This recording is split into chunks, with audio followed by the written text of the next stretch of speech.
prophétie et le parler en langue, deux charismes actifs au sein des communautés évangéliques. La prophétie consiste à recevoir et à transmettre des messages de Dieu. Le message de Dieu implique des conseils divins, la prédiction d'événements futurs ou la transmission d'enseignements moraux et spirituels. Les prophètes, messagers désignés par Dieu, jouent un rôle essentiel dans la communication de la volonté de Dieu à l'humanité. Une prophétie est aussi un message donné par un prophète qui prétend que ce message lui a été communiqué par une divinité. Dans le sens biblique, nous pouvons dire qu'une prophétie est un message venant de Dieu, qu'elle ait pour sujet le passé, le présent ou l'avenir, puisque l'esprit de l'homme peut connaître le passé et le présent, mais pas l'avenir. Les prédictions concernant des événements à venir doivent forcément être surnaturelles. Les dons du parler en langue est un don spirituel. Cela signifie, selon le christianisme actif, parler avec des mots ou dans une langue que les autres ne comprennent pas, pour s'édifier soi-même et les autres. Plus tard, Paul écrit aussi au sujet du parler en langue en 1 Corinthiens, chapitre 12 et le chapitre 14. Que comprendre de ces deux charismes, de ces deux dons, de ces deux talents qui retentissent au sein de communautés chrétiennes? Les parler en langue, est-ce l'expression de mots ou de bruits incompréhensibles? La prophétie, est-ce réellement la volonté de Dieu qui doit s'accomplir? À toutes ces questions, les réponses vous seront données au cours de cette émission. Madame, mademoiselles et messieurs, bienvenue sur le chemin de la vérité.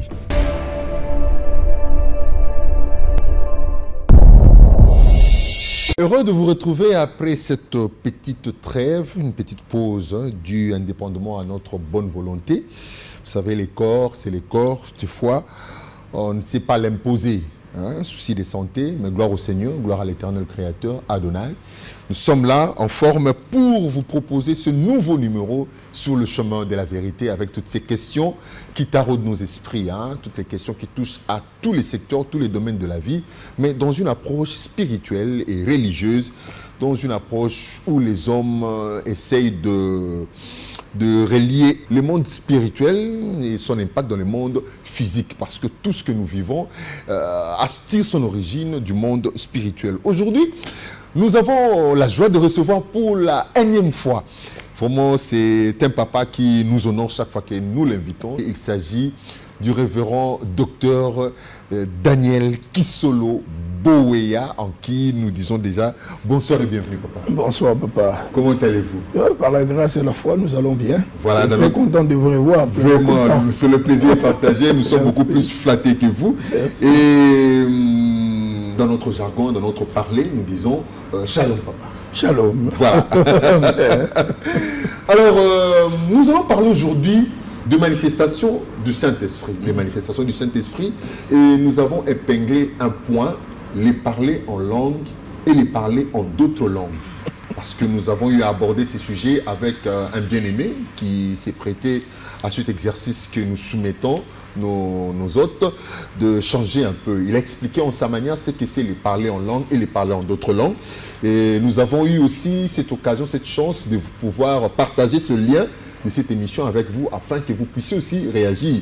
Tel est même l'objectif principal de cette émission. C'est-à-dire ne pas opposer les gens, mais de chercher à confronter les opinions, les pensées, les approches, les révélations pour qu'enfin nous puissions trouver un point commun qui sera favorable, bénéfique pour les humains, l'humanité tout entière et aussi les mondes. Mais avant d'engager notre sujet, l'actualité oblige, comme je suis en face d'un docteur, que je n'ai pas l'habitude d'avoir à tout moment, parce qu'il est toujours entre deux avions.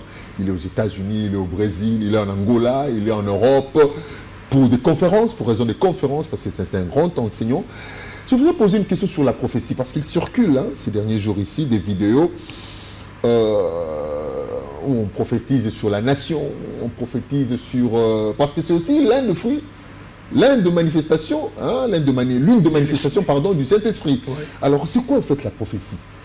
La prophétie, je vais juste dire, c'est un message de la part de Dieu adressé au peuple, à l'Église. La prophétie a des dimensions. Parce que Dieu étant les seigneurs, c'est-à-dire celui qui a l'autorité sur l'univers parce qu'il en est le créateur, celui qui est présent dans l'univers et celui qui contrôle l'univers. Daniel chapitre 4, verset 17 déclare: ce décret vient de la part de ceux qui veillent. C'est un ordre de la part de ceux qui sont saints, afin que les humains sachent que Yahweh domine sur les règnes des humains. Règne. Toute personne qui règne sur cette terre, Romains chapitre 13, païen, chrétien, dès qu'il accède au pouvoir, c'est par l'autorité et l'autorisation de Yahweh. Toute autorité vient de Dieu. C'est lui. Personne ne peut accéder à quoi que ce soit si Dieu n'a pas donné autorisation.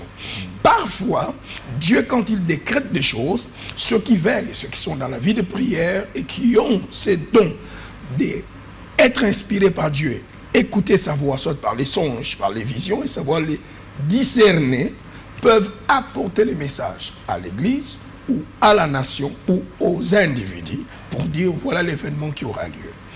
Et pourvu que cela s'accomplisse. Voilà là où intervient la prophétie. Dieu contrôle politique, vie chrétienne, tout, parce que l'univers lui appartient. Et alors la parole de connaissance? La parole de connaissance, c'est un don de l'Esprit de Dieu qui donne aux hommes enfin de pouvoir découvrir des problèmes qui se passent dans un individu, dans un groupe de personnes, dans une société, afin de donner une solution. La parole de connaissance peut toucher le passé ou le présent de la personne ou du peuple.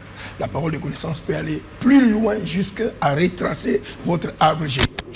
C'est cette capacité de l'esprit de voir les choses que l'œil ne peut pas voir, qui ne vont pas bien ou qui vont bien. Ça, c'est la parole de connaissance. Lui travaille toujours avec la parole de sagesse, qui est, lui, la capacité du Saint-Esprit de donner des directives aux choses découvertes par la parole de connaissance. La parole de connaissance, c'est comme un don de détection. Et la parole de sagesse, c'est le don de diriger maintenant, donner des directives. Voilà, j'ai découvert que le diable veut te tuer. Dieu dit pour que cela ne puisse pas arriver, ça c'est maintenant la parole de sagesse, voici, entre en prière ou fais cette action. Ça c'est la parole de sagesse. Alors, c'est quoi l'oracle de l'Éternel?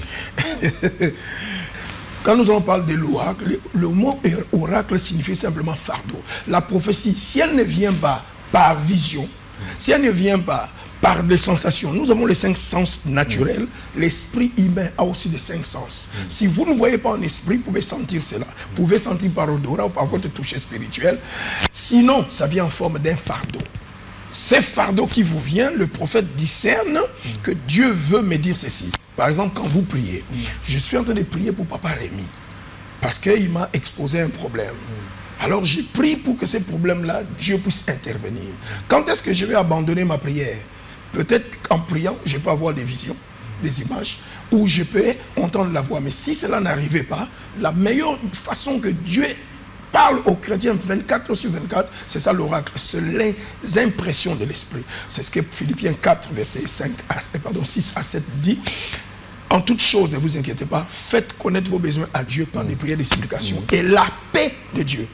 Vous allez sentir, au fur et à mesure que vous priez pour le problème de Papa Rémi, votre cœur commence à recevoir des paix. Plus la paix entre, ça signifie que Dieu vient de répondre. Quand vous verrez une paix totale envahir votre cœur, Dieu n'a rien parlé, aucun signe, aucune vision, mais il vient de vous donner l'oracle, il vient de vous parler que j'ai déjà exaucé la prière.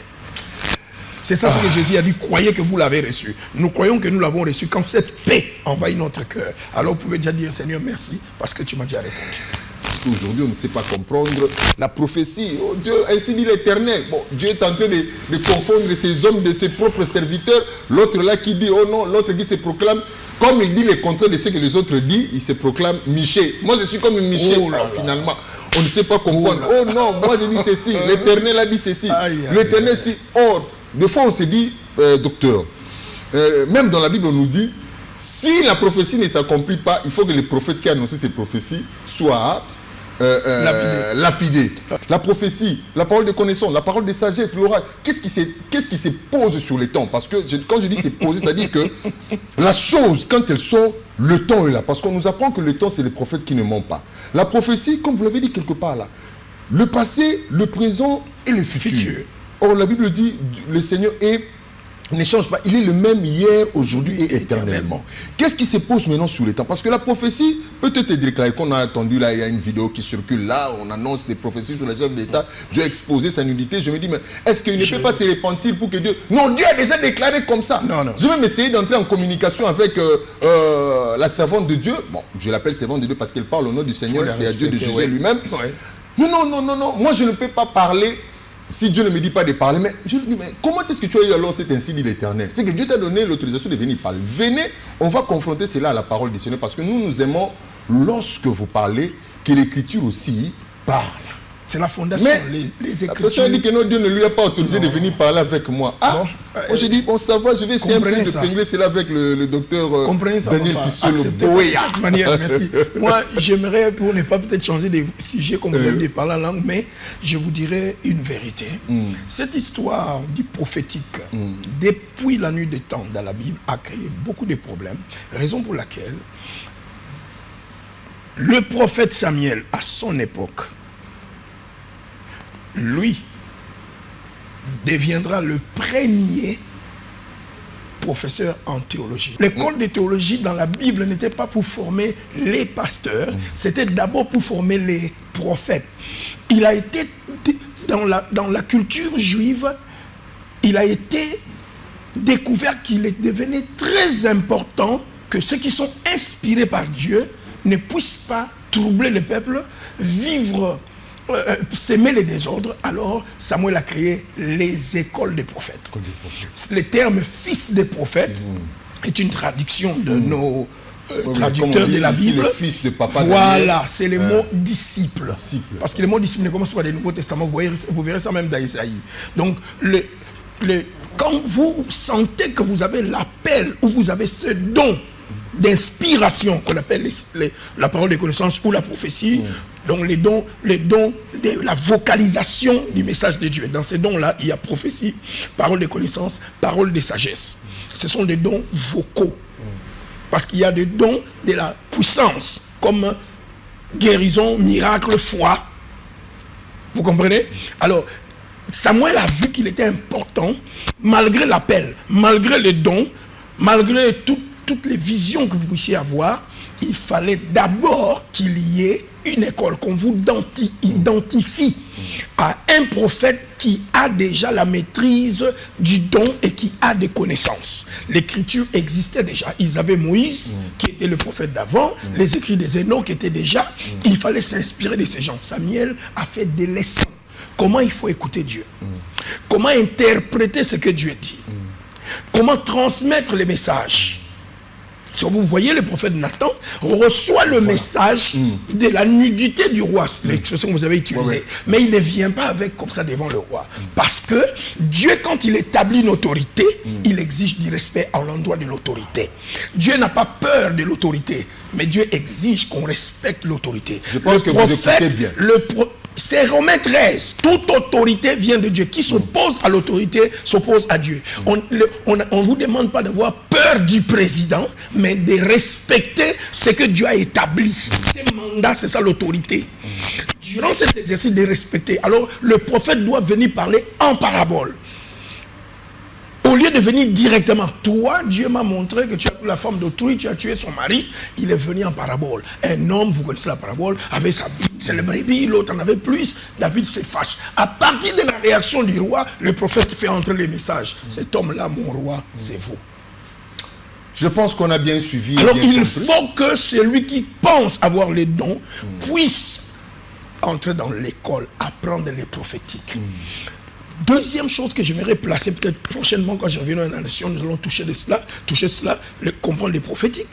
Parce qu'il y a toute une culture prophétique chez le peuple juif. Vous devez comprendre les sortes de prophètes qu'il y a. Comment Dieu transmet les messages. Un obstacle au problème du problème prophétique, c'est les sentiments. Le prophète peut se tromper à partir des sentiments. Dieu dit à Moïse, frappe les rochers, l'eau sortira, appelle les anciens, convoque les peuples.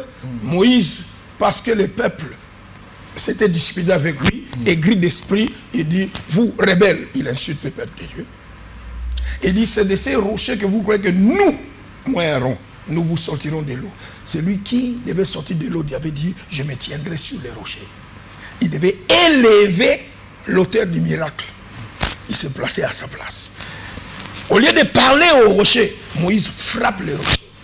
Dieu dit, puisque tu ne m'as pas sanctifié, tu ne m'as pas élevé. Il avait bien entendu le message, mais dans l'application, les sentiments, puisque je n'aime plus ces présidents-là, Dieu peut me parler. Alors, avec cette colère, tu vas mourir. 2, vous avez touché un élément ici. L'école maternelle du prophétique dit, par Moïse, quand un prophète prophétise, la chose ne s'accomplit pas, il est faux prophète. Non, ce n'est pas nécessairement. Vous avez évoqué le cas de Jonas. Un prophète peut donner une vraie prophétie.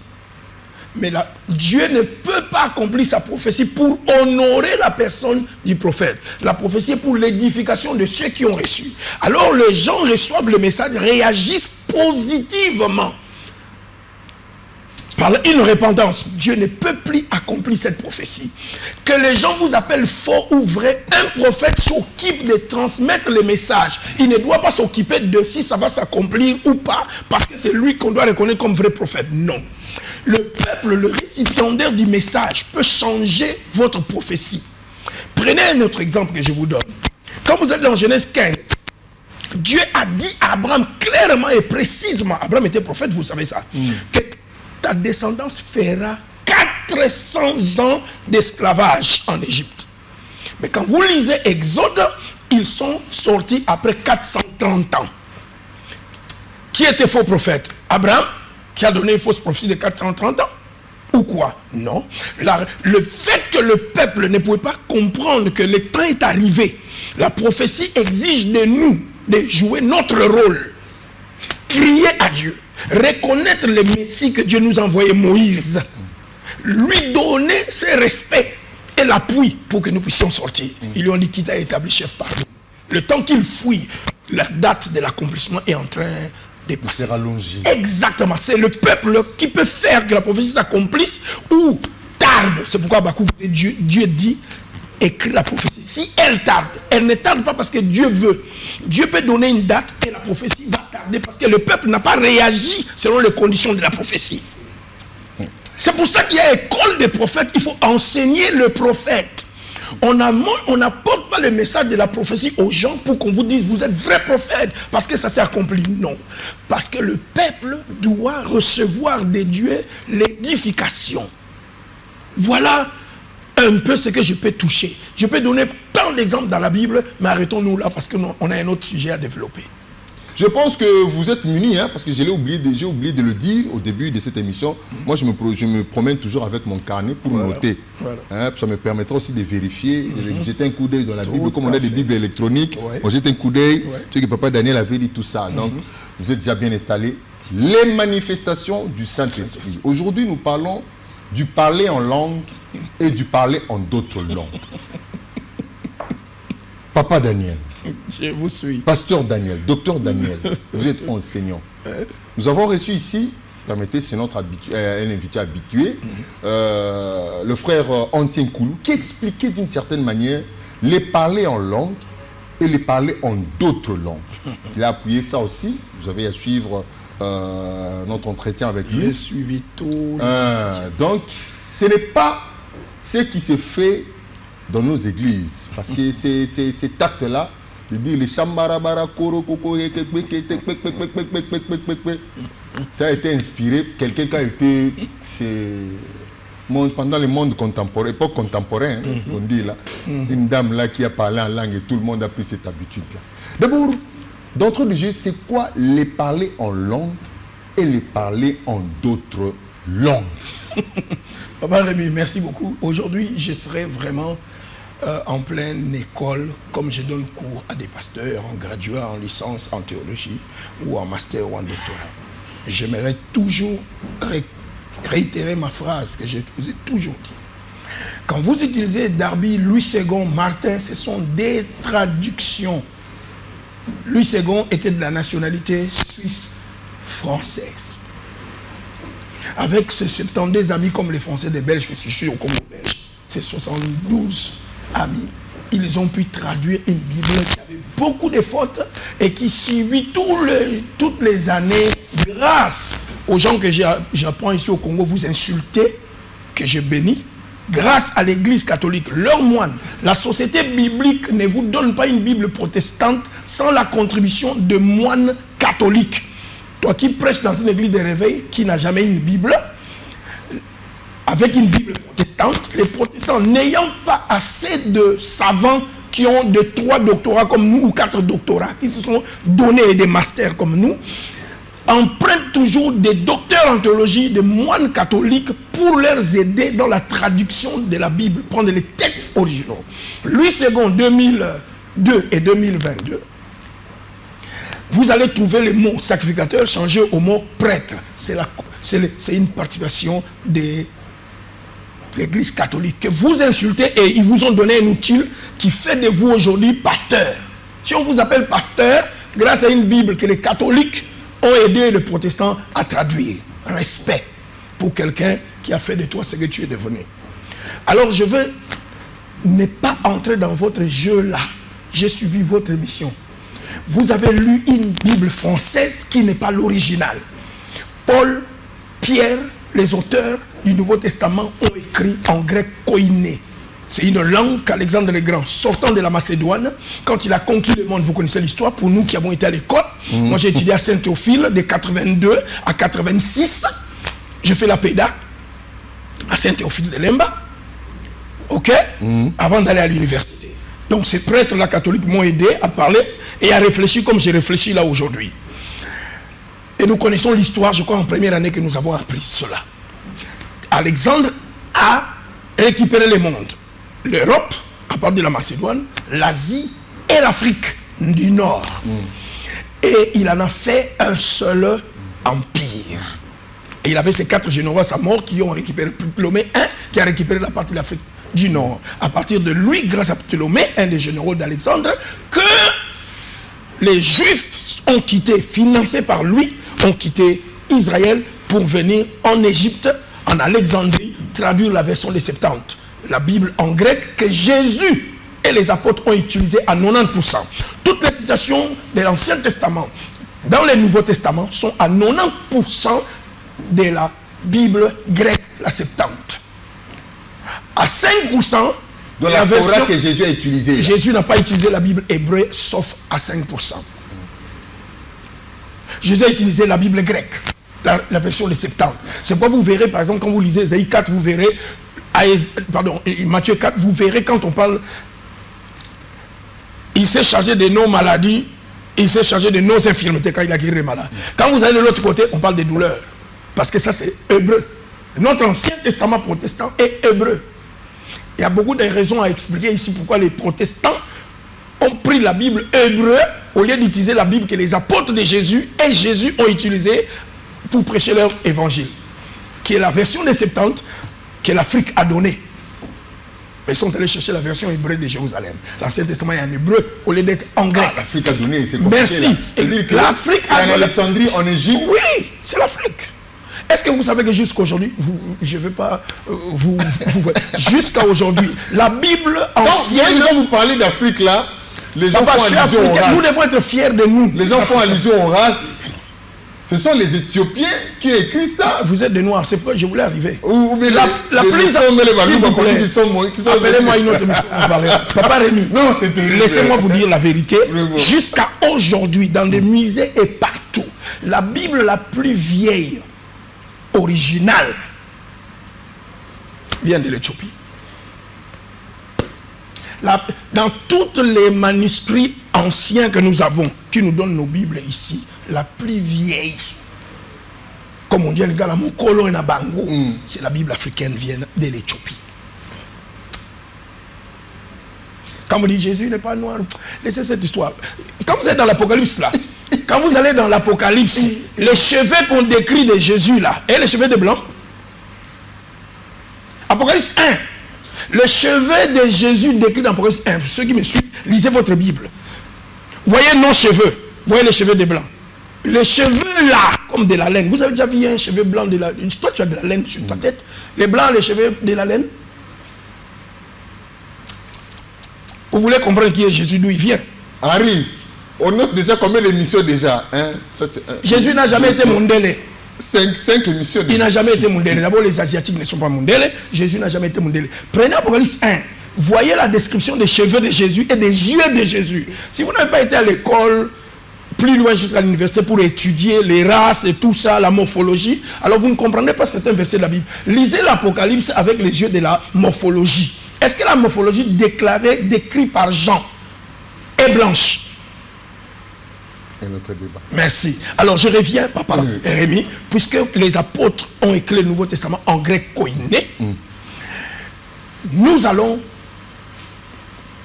aller à travers ça. Il n'existe pas dans la Bible, je vais vous donner tous les versets. Il n'existe pas dans la Bible. Quand je dis Bible, je ne parle pas de Louis II. Je parle du grec. Et je vais donner cours de grec tout de suite avec le parler en langue. Il n'existe pas le mot parler d'autres langues et parler en langue. Ça n'existe pas. Le parler en langue rentre dans la doctrine que nous appelons la glossolalie, que vous ne devez pas confondre avec la zénolalie ou la zénoglossie. La glossolalie, glosso, qui vient du grec glosso, signifie langue.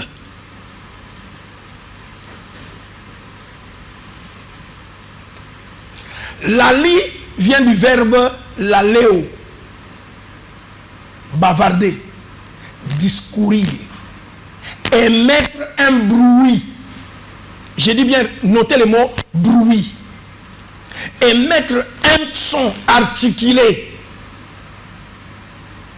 L'embrasakarabo, poporobo, ce n'est pas un son articulé, c'est un son, c'est un bruit. C'est dans votre Bible, dans Acte 2, au bruit qui eut lieu à cause du mot laléo.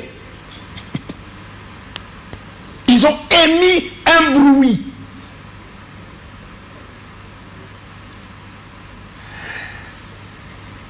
Utiliser la langue pour sortir des mots afin de faire comprendre sa pensée. Ça, c'est la léo. Glossa, langue. Les mots d'autres langues, en langue, je vais vous dire, il n'y a qu'un seul verset dans un seul endroit où Paul a utilisé les mots en langue. Tous les restes, c'est le traducteur qui vous a mis là. Parce que les mots en grec, c'est N, E et N. Quand vous écrivez en, E et N. N est différent de dia. Et dia. Dia est ce que nous disons via. Je vais à Ipen via. N signifie dans. Et N. Et N. En grec, et N, c'est dans. Dans tous les manuscrits que je vais nous aider, comme je l'ai mis ici, à vérifier, il n'y a qu'une seule place où Paul a dit en langue, au singulier et non au pluriel. Qu'un seul endroit, je vais y arriver. Tous les restes des Actes des Apôtres, chapitre 2, jusqu'à 1 Corinthiens 14, nous allons voir, il n'y a pas les mots d'autres langues en langue. Ne confondez pas, nous avons un mot grec qui a son semblable, qui se trouve dans Acte 2. Et j'aimerais qu'on y aille petit à petit. Premièrement, je vais relever, parce que je vais poser mes fondements ici, pour nous donner d'abord les vocables. Ensuite, nous allons aller dans des versets. J'ai suivi votre émission, papa. J'ai vu un mot qui a été prononcé avec beaucoup de confusion. Déjà, je vous ai parlé de glossolalie. La zénolalie signifie parler une langue étrangère sans que tu l'apprennes. Et ça, c'est une expression que nous utilisons en médecine, en psychiatrie. Lorsque quelqu'un devient fou, il parle des langues que les gens peuvent comprendre ou ne peuvent pas comprendre, mais lui-même n'a pas appris ça. Il peut vous parler anglais, vous voyez, beaucoup de fous peuvent vous ça, parler. c'est la glossolalie. La zénolalie. Zénos signifie étrange. Avec X. X. X. X-E-N-O-S. X-E-N-O-S. Zéno. Ça, c'est Zéno. Zénos. J'ai séparé ça. Bon, écrivons. Zénolalie. Qui vient de Zénos. Zénos, qui signifie étranger. Étranger. Lali, comme je vous ai dit, l'aléo, c'est le verbe l'aléo, bavarder, hein, qu'on a traduit dans nos Bibles, parler, bavarder, émettre un son, émettre un bruit. Je reviendrai encore pour définir ça. Alors, la zénolalie, qu'on appelle parfois aussi en sciences psychiatriques, la zénoglossie. C'est le même mot. Zénolalie, zénoglossie. Glossie, ça vient de glosso, hein, langue. Langue étrange. Quelqu'un peut parler, devient fou, commence à articuler le français alors qu'il n'a même pas été à l'université. Glosso, là, vous avez dit c'est... Glosso, langue. Langue de... Langue comme notre langue, okay. comme aussi, langue comme notre langue comme français, anglais, dialecte. Alors, c'est pourquoi j'ai voulu qu'on puisse rapidement placer d'abord ces choses pour effacer cette confusion. Quand on veut lire la Bible et que le sujet a des ambiguïtés dans une traduction de votre langue moderne, il faut retourner en la langue originale. Sinon, vous allez sortir une doctrine, Jacques chapitre 3, qu'il n'y ait pas beaucoup de gens qui se mettent à enseigner, parce qu'ils seront jugés très sévèrement. Alors, j'ai relevé, au travers de l'émission, les mots phénomène pratique. Définissons phénomène rapidement. Un phénomène est un fait observé ou observable. Donc le parler en langue est d'abord un fait, parce qu'on peut l'observer. Ok? Un phénomène, c'est un fait extraordinaire ou ordinaire, remarquable. Ok? Oui. En médecine, pour avoir une pathologie, il faudrait d'abord voir les phénomènes. On étudie des signes que présentent les malades pour diagnostiquer sa pathologie. Ça, c'est un phénomène, c'est un fait observable. Donc pour ne pas aller loin là-bas, le phénomène, c'est une curiosité que l'on exhibe. Lorsque c'est tombé, le Saint-Esprit est venu au jour de la Pentecôte et ça a créé une curiosité. C'est un fait. Donc c'est un phénomène. C'est une pratique. Qu'est-ce que c'est une pratique? Une pratique, c'est juste ce qui ne s'arrête pas à la simple spéculation. Une pratique, c'est ce qui conduit à une action ou à une occupation. C'est ce qui est commode, ce qui est utile. Une pratique, c'est quelque chose qui a l'essence des réalités et le goût de l'action en parlant des personnes. Ces gens-là ont parlé et ça ne s'est pas arrêté là. Ça a continué à travers l'église. C'était devenu une obligation. Dans Acte 19, avez-vous reçu le Saint-Esprit quand vous avez cru? Et pour recevoir le Saint-Esprit, il devait avoir les signes. Et parmi les signes, prophétie, parler en langue, louange à Dieu. Pour dire que ces gens ici maintenant sont dans le corps du Christ. Donc, le parler en langue est un phénomène et est une pratique. Point barre. Notre problème, c'est d'abord ça. Deuxième chose que j'ai remarqué, c'est la confusion entre les mots parabolé, traduit dans notre Bible, parabole, et la glossolalie, comme je vous ai dit là. Vous, dans votre émission, vous avez confondu cela. Vous avez dit que le parler en langue, c'est parler en parabole. Non, les mots parabole viennent du grec parabolé. Parabolé signifie proverbe. Et ça n'a pas commencé avec Jésus, même dans l'Ancien Testament, il y a des paraboles. Pour être très court, dans l'Ancien Testament, nous avons 26 paraboles. Dans le Nouveau Testament tout entier, nous avons 70 paraboles. Jean-Baptiste a donné des paraboles. Les gens l'ont connu et mis sur la racine de l'arbre, c'est une parabole. Parabolé. Parabolé, c'est le fait, d'une manière biblique. Parabolé signifie simplement comparer, proverbe, similitude. Parabolé signifie prendre ce qui est naturel pour comparer à une autre chose. Parabolé signifie quoi? Juxtaposition. Juxtaposition. Tel que vous et moi, quand on dit mettez-les en position juxtaposée. Voilà. La parabole, c'est le fait d'utiliser une réalité terrestre à côté d'une réalité céleste. Une parabole, c'est une histoire vraie, arrivée, que le peuple connaît, qui est arrivée sur terre. Ce ne sont pas des inventions, ça ne vient pas du Saint-Esprit. Quand Jésus dit parabole du semeur, qui n'allait pas au champ. C'est une réalité terrestre mise à côté des réalités célestes. Pour ressortir des vérités célestes, on juxtapose. Comme il a dit, la nature doit nous enseigner. Voilà. Donc on y prend la nature pour ressortir les réalités spirituelles. Tel que le monde s'organise. Si on comprend donc, c'est-à-dire quoi? Il veut nous faire revenir à l'origine même du phénomène naturel. Merci.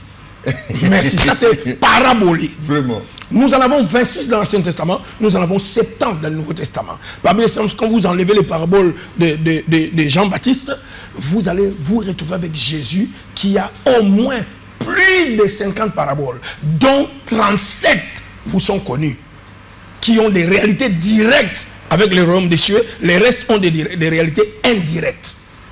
Le temps me manquerait pour qu'on en arrive là. C'est pourquoi on dit aux gens, il faudrait qu'on étudie. Donc, le parler en langue n'est pas parabolé. Parce que pour faire une parabole, il faut avoir une histoire. On dit, un roi est allé s'investir du pouvoir. Ça, c'est l'histoire d'Archélaüs qui a quitté Israël et allé à Rome chez César pour demander qu'on l'investisse roi en Palestine. Et son propre peuple a monté une délégation pour aller vers César, dire nous ne voulons pas de lui comme roi. Et on lui a refusé. Quand il retourne au Dieu, il dit à ces gens, rendez-moi compte de mes biens. Ce sont des paraboles des mines, paraboles des talents. Jésus a pris cette histoire vraie pour comparer aux réalités célestes. Parabolées. Donc on n'a pas besoin du Saint-Esprit pour faire une parabole.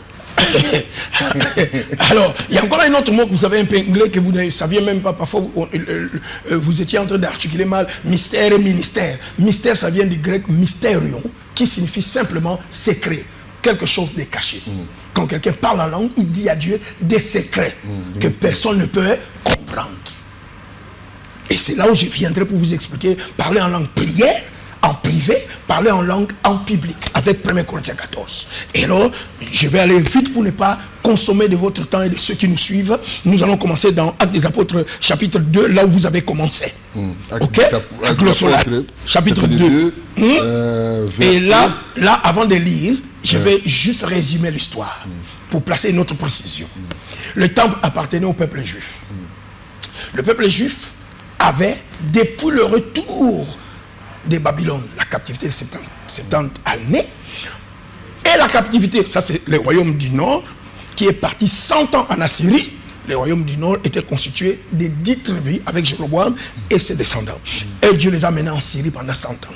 Quand la captivité est finie, parce que les royaumes ont été conquis par d'autres, certains ont décidé de ne plus jamais... Non, Juda c'est le royaume du Sud. Le royaume du Nord c'est 10 tribus. Deux royaumes, Benjamin et Juda, ça c'est le royaume du Sud, qu'on appelle le royaume de Juda. Ça c'est David et ses enfants. Ceux-là sont allés, Juda et Benjamin sont allés 70 ans à Babylone. Irak. Ok? Là encore il y a un autre problème. Vous savez que Daniel, parce que vous rentrez encore de la prophétie, un autre exemple, Daniel a dit, j'ai vu dans les livres qu'il fallait s'écouler 70 ans. Mais là, 70 ans avaient déjà passé. Jérémie avait prophétisé qu'ils vont revenir à 70 ans. Mais déjà, ils étaient en train d'entrer dans la 75e année. Quand Daniel a découvert qu'il y avait une prophétie. Est-ce que Jérémie était un faux prophète pour qu'il parle de 70 ans et puis ça commençait à... Daniel a découvert à 75 ans. Parce que le peuple n'avait pas mis en marche la machine de leur part dans l'alliance, de se repentir. Alors Daniel a pris en charge, il s'est repenti au nom de ses pères, au nom de son peuple qui était à Babylone. Quand la repentance a été vraie, Dieu les a retournés. Quand Dieu parle, 99% des prophéties dans la Bible, si vous m'appelez, je vais vous démontrer versets bibliques à l'appui, sont conditionnels. Même quand Dieu dit, je bénirai la nation, il y a toujours une condition. Si vous obéissez, si vous marchez droit devant moi, si Dieu dit, je te bénirai, et demain tu vas dans le péché, Dieu ne va pas accomplir sa parole. Le prophète n'est pas un faux prophète. Toi, ta vie de péché a bloqué la réalisation de la prophétie. Dieu a dit, demain tu deviendras président. Mais tu es allé marcher dans les péchés. Dieu ne réalisa pas cette prophétie. Je dis, On ne doit pas seulement avoir on doit aller à l'école des prophètes, ok? Avec un prophète qui s'y connaît. Retournons à la chose. Acte 2. Qui sont ceux qui étaient à Jérusalem? Ce sont des Juifs qui étaient retournés de Babylone et quelque peu qui étaient retournés de la Syrie, qui vivaient en Palestine, et les Juifs de la diaspora. Ces Juifs de la diaspora sont comme des enfants qui sont nés à l'étranger. Nés à l'étranger, ils sont nés en Égypte, quand vous avez dit Parthélamite, Arabes. Ce n'étaient pas des Arabes, c'était des Juifs nés en Arabie. Alors leur première langue, c'est quoi? C'est l'arabe. Mais respectant la coutume, parce que le temple est à Jérusalem, les synagogues sont partout où les Juifs sont. Il y a des synagogues en Alexandrie, synagogues en Turquie. Éphèse, c'est la Turquie, ok? Éphèse, c'est la Turquie, c'est Istanbul. Là, il faut encore qu'on fasse la géographie biblique, parce qu'on prêche aujourd'hui. Paul avait écrit aux Colossiens. Où se trouve Colosse aujourd'hui? Actualiser la Bible, ok? Éphèse, c'est la Turquie. Istanbul, là où les gens vont acheter les choses. C'est ça, Éphèse. Alors, un autre débat, merci beaucoup. La Bible. Exact. Les gens sont nés, comme vous avez votre enfant qui est né aux États-Unis, sa première langue est l'anglais américain. Mais il sait que ses souches sont ici. Je parle portugais et anglais, mais ma souche est ici. Alors, chaque année, Dieu dit 3 fois par an, vous monterez à Jérusalem. Ça, c'est le premier groupe de gens qui a couru. Ce sont des Juifs autochtones et de la diaspora. Le judaïsme avait l'autorisation, Jésus l'a dit, vous parcourez le long du fleuve pour faire des prosélytes et vous en faites des fois les fils de l'enfer. Ils avaient l'autorisation d'aller vers les autres nations là où ils vivent, gagner les âmes et les judaïser. C'est un grec des nationalités, c'est ça le mot prosélyte dans Acte 2. Un non-juif qui croit à la religion juive. Il est appelé prosélyte. Voilà le deuxième groupe qui est arrivé au jour de la Pentecôte. Parmi les fêtes, il y a la Pâque, la Pentecôte et la fête de Tabernacle. Voilà ce gens-là, les deux groupes, des Juifs de la diaspora et les prosélytes, les autres nations qui ont vu, vous vivez avec moi en France, et puis vous voyez ma religion est bonne, vous vous baptisez selon les rites du judaïsme. Vous avez droit au pèlerinage, ok? Ils viennent au pèlerinage. Ce sont ces groupes-là qui sont arrivés. Ces gens-là qui sont nés de l'autre côté parlent les langues de leur terre de naissance, ok? Ça veut dire que ces gens sont galiléens. La Galilée se trouve en Palestine, mais c'est un milieu trop bas. C'est comme on dit, c'est les gens de Massina. Okay. Merci. Parce que là, on trouve beaucoup de nations étrangères en Galilée. C'est qu'on appelle ça Galilée des gentils. Il y a beaucoup de choses qu'on doit expliquer. Merci. Comme Bronx. Merci. Merci. Vous avez bien compris la chose. Donc nous actualisons la Bible. Ces gens-là, quand le bruit, le bruit les a attirés. Et ils sont venus. La Bible précise bien. Et j'aimerais vous lire ces textes, mais avant d'y aller, même prenez-moi Marc 16, 17. Les parler en langue et la promesse faite par Jésus pour identifier, différencier ceux qui croyaient en lui. Marc 16, 17. Marc 16, 17. Bon, je le lis. Hein. Ouais. Il est écrit, voici les miracles qui accompagneront ceux qui auront cru. En mon nom, ils chasseront les démons, ils parleront de nouvelles langues. Ils parleront des nouvelles langues. Très bien dit, ils parleront des nouvelles langues. Donc, pour identifier ceux qui croient en Jésus, c'est comme on dit, montrer les documents pour savoir que vous n'êtes pas Congolais de Brazzaville, Congolais de Kinshasa. Ok?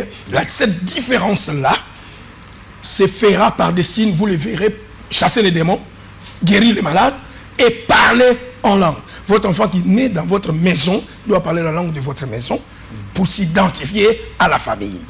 Voilà la première importance de parler en langue, de mettre le bruit là qui semble une confusion pour, je vais utiliser les mots de Paul, les idiotes.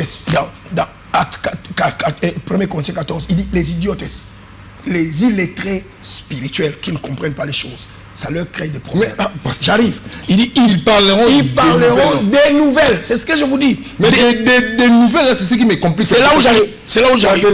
J'arrive. C'est des sans S. Merci. Comme des de... Comment ça? Ce sont des conjonctions. Hein? Voilà. Hein? Ça, c'est... Préposition. Merci. Vous êtes en train d'étudier votre Bible avec Louis II.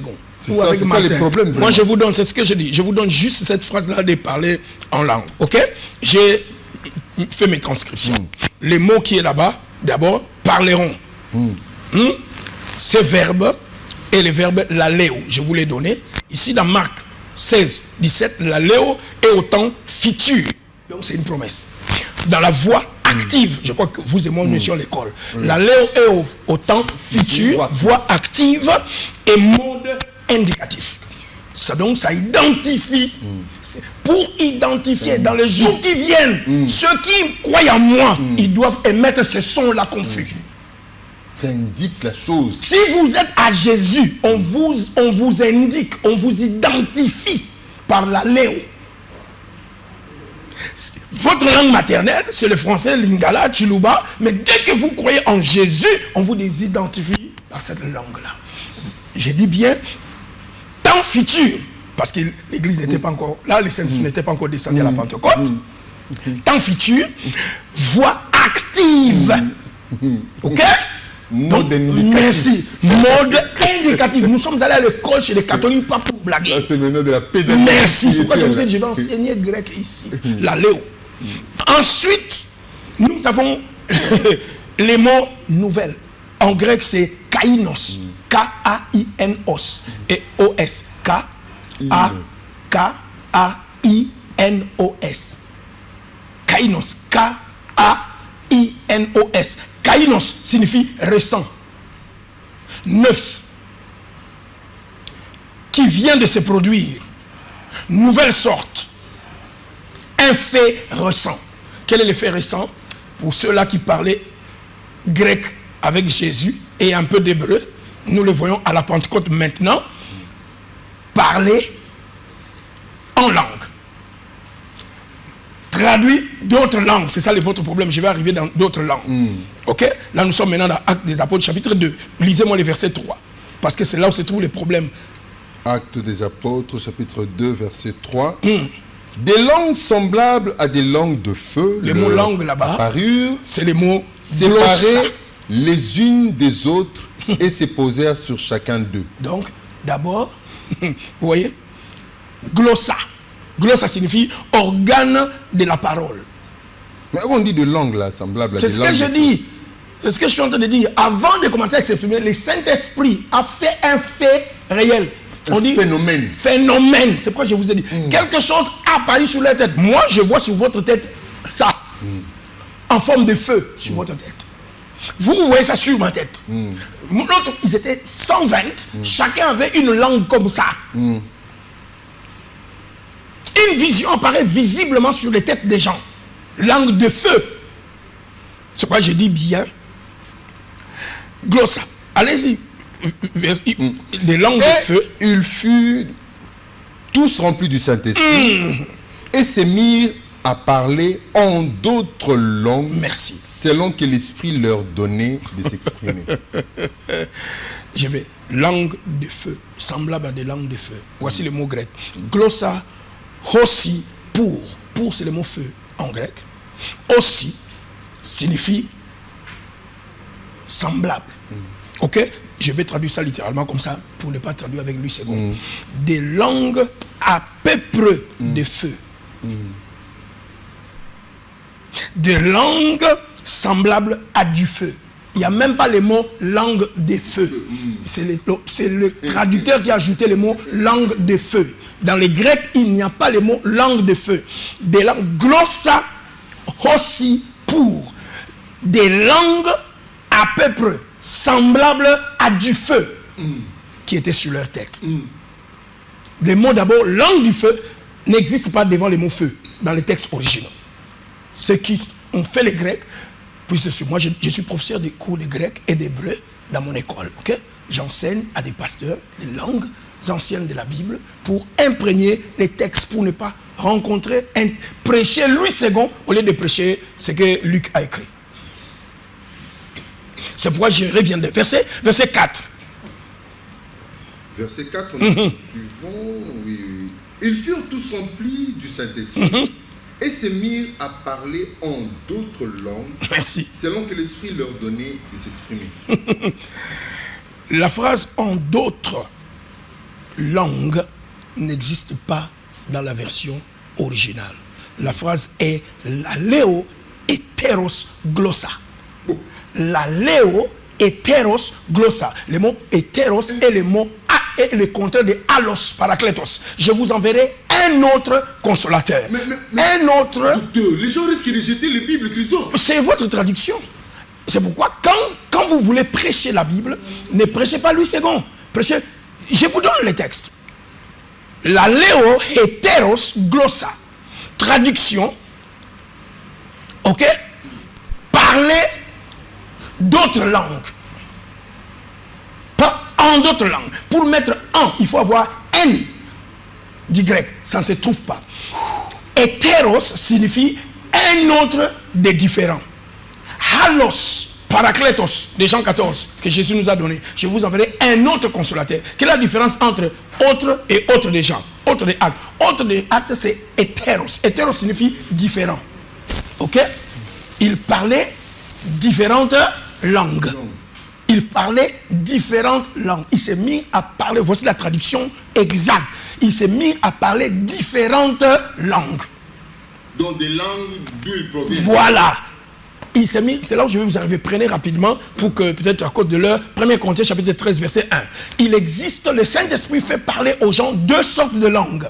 La langue des humains. 1 Corinthiens 13 verset 1. La langue des humains et la langue des anges. Quand je parlerai des langues des hommes et des anges, quand je parlerai des langues des hommes et des anges, si je n'ai pas la charité, je suis un airain qui résonne ou une cymbale qui retentit. C'est ici que 1 Corinthiens 14 que vous prenez à commencer. Il faut toujours contextualiser la Bible. Quand un chapitre 14 n'est pas clair, vous devez remonter jusque là où l'apôtre a commencé. C'est ici. Et où est-ce qu'il a commencé chapitre 13, si vous voulez bien comprendre chapitre 13, chapitre 12, parlant des dons spirituels. D'ailleurs, le mot n'est même pas don, parce qu'il a utilisé le mot charismaton. Ça devait traduire les affaires de l'esprit. Ou les affaires de la grâce. Les phénomènes de l'esprit. Les phénomènes de l'esprit, les phénomènes de la grâce. Les actions de l'esprit. Merci, les actions de l'esprit. Ce n'est pas les dons spirituels. Ok? Ça, c'est très important que nous puissions comprendre la Bible dans sa langue originale. Paul nous dit qu'il y a combien de langues que les gens peuvent parler par le Saint-Esprit? 2. La langue des hommes, Pentecôte. Acte 2. Et la langue des anges, 1 Corinthiens 14. Si je parle en langue, je parle à Dieu. Et pour ça, il faut un interprète. La langue des hommes, quand le Saint-Esprit descend sur vous, vous parlez une langue des hommes que vous n'avez pas appris. Vous parlez, on n'a pas besoin d'interprétation. C'est comme ça que ceux-là qui n'avaient pas le Saint-Esprit, qui ne s'étaient pas encore convertis, pouvaient directement comprendre les merveilles de Dieu. Mais ce ne sont pas ces paroles-là, lisez le contexte, qui les a amenés à Christ. Ce qui les a amenés à Christ, c'est la prédication de Pierre de 3 minutes. Quand Pierre se leva, Acte chapitre 2, Acte des Apôtres chapitre 2, vous avez le verset 38 à 39. Ceux qui écoutèrent sa parole, la parole de Pierre, il lui dit, que devons-nous faire? Alors, Pierre dit, répentez-vous, soyez baptisés au nom de Jésus, et vous recevrez les dons du Saint-Esprit. Alors, pasteur, c'est vraiment émouvant, beaucoup de révélations. Même mes doutes ont été dissipés. Hein? Vraiment, je n'ai plus de doutes sur certaines questions. Moi-même, j'ai été enseigné. Toutefois, chacun pourra avoir une opinion sur ça, mais je crois que notre invité a été clair. En conclusion, qu'est-ce qu'on peut retenir sur ces sujets? Parce que s'il faut rester ici, on aura toujours envie de vous entendre. J'ai fait la les parler en langue et les parler en non, il n'existe, ça n'existe pas. J'allais vous aller dans les actes des apôtres pour vous montrer tous les textes avec les Grecs. Il n'y a pas ces mots-là en. Je lis la Bible en grec. Oui, en conclusion. En conclusion. Ce phénomène-là de langue, je viens le dire, les parler en langue et le Saint-Esprit est tombé sur vous, vous parlez une langue des humains que vous ne connaissez pas. Vous parlez en chinois, les Chinois peuvent vous comprendre sans même besoin d'interprétation. Parce que c'est sa langue. Mais vous parlez ça par le Saint-Esprit, langue des hommes. Mais le Saint-Esprit aussi vous baptisez pour parler la langue des anges. Labro, saké, talou, braza. N'oubliez pas que le mot laléo signifie émettre un son, un bruit. C'est ce bruit-là qui confond les gens. Vous-même, vous le maîtrisez pas. Exactement. C'est un bruit. Si maintenant, je viens maintenant pour résumer 1 Corinthiens 14, cette langue des anges a 2 dimensions. En privé, je l'utilise pour prier Dieu, chanter à Dieu, adorer Dieu, rendre des actions de grâce. 1 Corinthiens 14. Pour ça, je n'ai pas besoin d'interprétation. Maintenant, le parler en langue, lorsqu'il devient un message prophétique, je suis dans l'assemblée et Dieu veut parler au peuple, mais il veut parler en langue des anges. Si ce n'est pas moi, quelqu'un d'autre doit interpréter pour que les autres soient édifiés, parce que la prophétie, c'est pour édifier les hommes, exhorter, consoler. Lorsque le parler en langue n'est pas un message prophétique, ça ne nécessite pas l'interprétation. Je peux en parler en public quand l'autre prie aussi, moi je prie. Mais si on me dit clôture la prière dans une assemblée, je commence à labra, rodo, soko. Comment vous allez dire amen? C'est ici où cette langue des anges nécessite une interprétation, qui est encore un autre don. Interpréter signifie simplement, ça vient du grec ici, Paul a dit diarménéo, c'est-à-dire traduire. Comme quelqu'un vient ici parler anglais, et puis le gouvernement envoie un interprète qui traduit. Donc, voilà, il a parlé en langue. Prière à Dieu pour votre édification. Vous dites des secrets à Dieu que personne ne peut comprendre. D'ailleurs, il faut mieux prier à ça pendant des heures. C'est pourquoi Paul a dit, je parle en langue plus que vous tous. Quand il est en privé, sa prière est en langue des anges, l'abrakato, toute la nuit. Mais quand il est dans l'assemblée, il parle en langue un peu rabakara et puis il donne les instructions, l'enseignement aux autres. Là, dans la langue connue. Et parler en langue peut être utilisé. Ça n'a pas été inspiré par une femme là qui était dans la sorcellerie, dans la magie. Non. Et puis là, je mets encore un mot. Est-ce qu'il n'y a pas de faux dollars et de faux francs? Devons-nous jeter les dollars et les vrais dollars et les vrais francs? Là où il y a des faux, il y a aussi des vrais. Les faux n'est qu'une imitation. Satan, Romains 13 que j'ai commencé avec depuis le début, Satan n'a pas un pouvoir qui ne lui a pas été donné auprès de Dieu. Le pouvoir que Satan possède lui a été donné par Dieu. Quand Dieu l'a chassé, il ne lui a pas récupéré le pouvoir. Si Satan peut donner ses paroles en langue à ses enfants, alors qu'il a reçu de Dieu, donc Dieu doit ne plus les donner à ses enfants. Satan n'est pas parti avec la source de la famille, il n'a copié que la famille, mais la famille est restée avec Dieu. Ça, c'est là où je termine pour que vous puissiez comprendre. Ne suivez pas des bêtises. Prenez-moi, défiez-moi. Est-ce que vous allez jeter les francs congolais parce qu'il y a des faux francs? Nous n'allons pas jeter les parler en langue. Il y en a des anges, il y en a des hommes. 1 Corinthiens 13, verset 1. Voilà, nous sommes arrivés à la fin de cette émission. Grande a été notre joie de vous l'avoir proposé. Une émission succincte pour aborder ces sujets. L'un de phénomènes ou des manifestations, des actions du Saint-Esprit, les parler en langue et les parler en d'autres langues qui a fait couler encre et salive depuis l'intervention de notre bien-aimé frère Antien Koulou de Lubumbashi que nous saluons. Alors papa, il faut rappeler que Kionet, donc Kisolo World Outreach Network, je l'ai bien dit en anglais. Très bien. Un réseau, une grande école. Est-ce que les contacts? Vous savez, d'ailleurs, je suis toujours passé par le pasteur Jacques. J'allais vous remercier de votre chaîne, parce que vous m'avez envoyé beaucoup d'étudiants. Vous savez, nous avons l'école présentielle et nous avons l'école online. En ligne. Et beaucoup d'étudiants, Gabon, États-Unis, Europe, France, Belgique, sont venus étudier, ils sont avec moi. Maintenant, ils font deuxième licence grâce à votre chaîne de télévision, spécialement à vous, à votre émission. Vraiment, vraiment, que Dieu soit loué, que Dieu soit loué. Nous avons besoin de ça. Est-ce qu'il faudrait qu'on Non, les gens peuvent passer par vous, vous avez mes contacts. Ok. Voilà, ça en est fini pour aujourd'hui. Mais nous allons revenir encore prochainement parce qu'on va profiter, comme il est là, de faire autant d'émissions. Comme vous le savez, cette émission passe toujours en différé. Nous allons parler cette fois-ci de Dieu et la nation, Dieu et l'État et Dieu et les pays. Est-ce que les frontières établies par les hommes sont inspirées de Dieu? On se retrouve prochainement. Grand merci à vous tous qui nous avez suivis. Grand merci à l'équipe technique. Henri Tumbonio à la réalisation. Donacel Lutundu à la coordination. Et il y a Pierre Mandaka au son et à toute la grande équipe de Digital Congo. Retrouvons-nous prochainement, vous aussi chers téléspectateurs, toujours sur le chemin de la vérité. Au revoir.